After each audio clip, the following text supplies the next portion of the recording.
What's up, guys? Terrence Lewis Helps, Mr. Fix It, and you know what it is, flipping ain't easy. So check it out, guys. I'm shooting a quick little series for you guys. I know a lot of you guys get into situations where, or you will get into situations where you're flipping a house, your budget's pretty low, and you're trying to determine what are the things that you need to fix versus what are the things you could just polish up. How do you determine what you need to fix and what you don't need to fix? You may also be in a situation where you're going to put an offer on a property and you come up with your rehab costs, and you guys just aren't agreeing at that price point that you need. So you either need to A, take a cheaper price or cheaper profit on the property, or B, find places to cut. And so I'm gonna share with you guys in this video how to determine what to fix, what not to fix, how to know whether you should do the higher end stuff or the lower end stuff. We're just gonna talk about it. We got an ideal property here. I made a decision to keep it, then I decided to sell it. So we're gonna talk about all that in this video right now, coming up.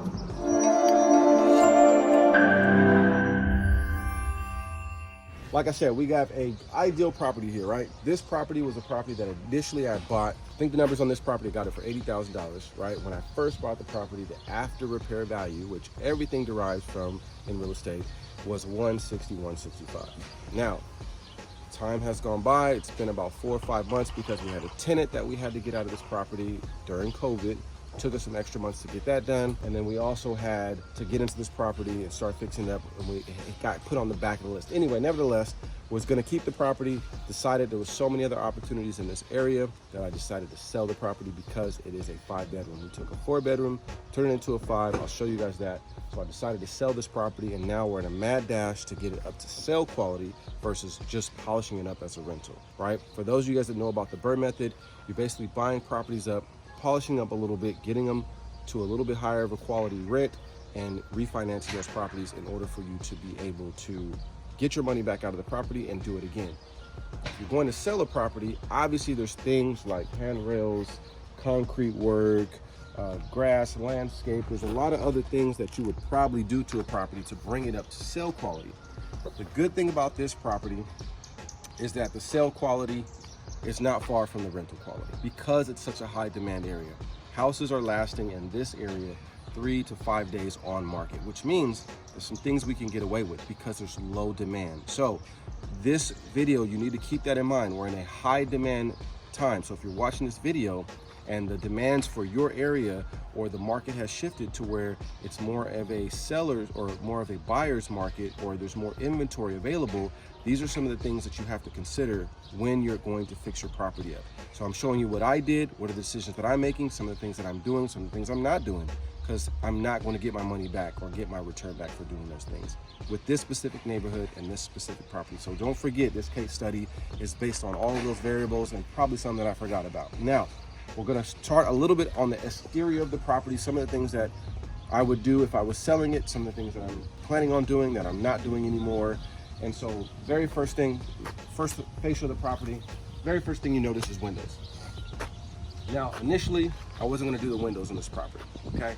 I don't think that it called for new windows because the demand was so high. I didn't need, because I got the property so cheap, I still was gonna make my profits that I was looking after without even doing it. But a few days ago, this happened. We had the property right to the left of our property. He put on new sidings, new windows on the property, and so now we look like the ugliest house on the block. What once was a pretty nice looking house is now pretty ugly looking. Let me show you some other things. Let's come around to the side. We had a very big tree here that we had to trim back. We have a bunch of windows that got busted out, and so unfortunately, those are some of the things that deal with within real estate. Now, some of the other things you may notice, we've got some basement holes here that were covered up with wood, right? Let me show you some other stuff in the back. All right, these are some things that normally in a flip, even a step here, putting a step there, that's something else. Putting a step here, if you were keeping this as a rental, you would definitely want to put a step here, because if you didn't put a step there, your tenant slips and falls, that's liability for you. As a sale, that's something you can get away with, right? So there's another thing that we looked at here, right? We pressure washed the whole house instead of putting a new paint job on it.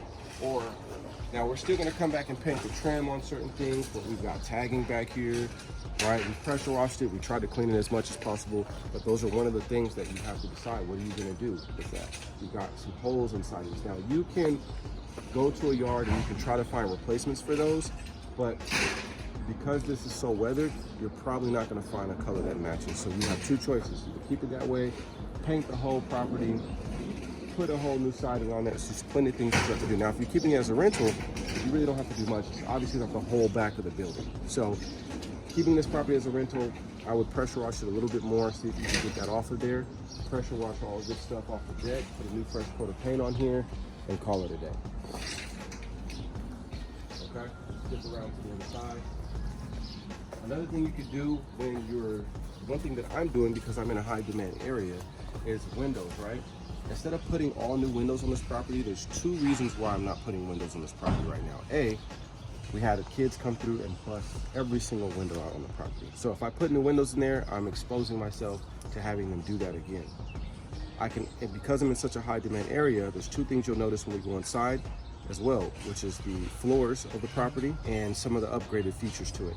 I can include that in the listing description. I can say new windows upon sale of the property. So I don't necessarily have to have those in there. It's not going to deter people from wanting to buy my property, and that's stuff that we could still get done and still show that aesthetic. And it's also going to get that appraisal value up on the property as well. All right, so these are some of the things. Do you do these things? Do you put a new step on? Do you paint the basement walls so it has a little bit more of a aesthetic look to the property, right? Do you put new siding on the property? These are questions that you're going to have to answer, and these are questions that you're going to have to deal with when you get to fixing and flipping the property. This specific property itself in such a high demand area, if I keep putting more money into this property, there's going to be a certain point where it's a gap or where it's a cap. You're not going to be able to go and exceed more than that. So let me show you the inside. All right, so check it out. Floors look horrible. It's going to cost about $3,000 to $4,000 to redo all these floors in here. You obviously still have to paint. We're going to trim out paint. We're going to put paint here. We're going to put paint on all the doors. We're going to repaint the ceilings. We're going to repaint the walls. Right? We're going to do a little bit more patchwork. We still have a cabinet that we're putting up here. We're going to paint vents. We still have to be clean. We still got to paint that exterior area right there. But let me show you guys the bathroom. Let's do the one upstairs, guys.